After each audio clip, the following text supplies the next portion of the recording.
आयशा रात को एक पार्टी से वापस आ रही थी।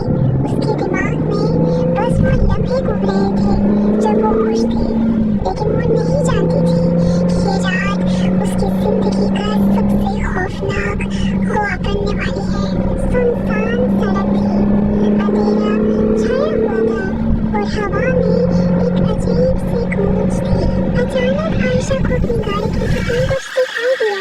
उसने हड़बड़ी में जल्दी से गाड़ी की ब्रेक लगाई। उसका डर बढ़ चुका था और उसकी आंखों में खौफ दिखाई दे रहा था। जब उसने गाड़ी को दोबारा स्टार्ट करने की कोशिश की तो गाड़ी स्टार्ट नहीं हुई। वो गाड़ी से बाहर आई और अपनी गाड़ी के इंजन को ठीक करने लगी, लेकिन बहुत कोशिश के बाद भी वो उसे ठीक नहीं कर पाई।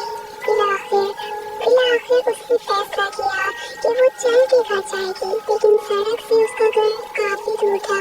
उसको एक शॉर्टकट रास्ता याद था जिससे वो बचपन में गुजरा करती थी और सब उसे वहां से गुजरने से मना किया करते थे, लेकिन आज उसे उस रास्ते से ही जाना होगा क्योंकि इन सुनसान सड़कों पर उसकी मदद करने वाला कोई नहीं था।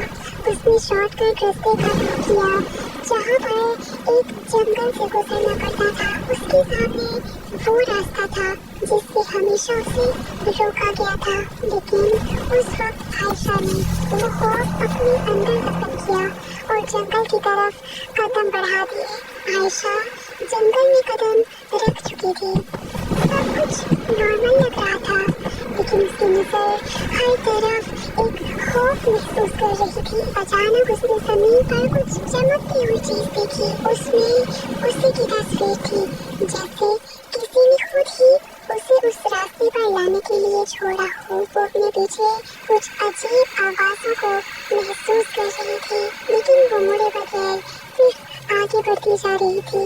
अचानक उसे एक दरख्त के पीछे एक कब्रिस्तान नजर आया। ऐसा कब्रिस्तान जो हर तरफ दरख्तों के साए में ढका हुआ था। आयशा का दिल बहुत तेजी से धड़क रहा था और वो बहुत खौफ महसूस कर रही थी। जैसे ही उसने कदम बढ़ाया, उसके सामने एक कब्र आई और उस पर एक सफेद फूल रखा था। वो फूल वही फूल था जो उसकी माँ की कब्र पर हमेशा रखा जाता था। आयशा ने अपने पीछे कुछ महसूस किया, लेकिन उसने जैसे ही मुड़ कर देखा, वो साया जिससे वो बचने की कोशिश करती थी वो अब उसके सामने था। और फिर एक लम्हे के लिए सब कुछ साबित हो गया। आयशा की आंखें बंद हो गईं और वो बेहोश हो गई। जब उसकी आंखें खुली तो वो अपनी गाड़ी में थी।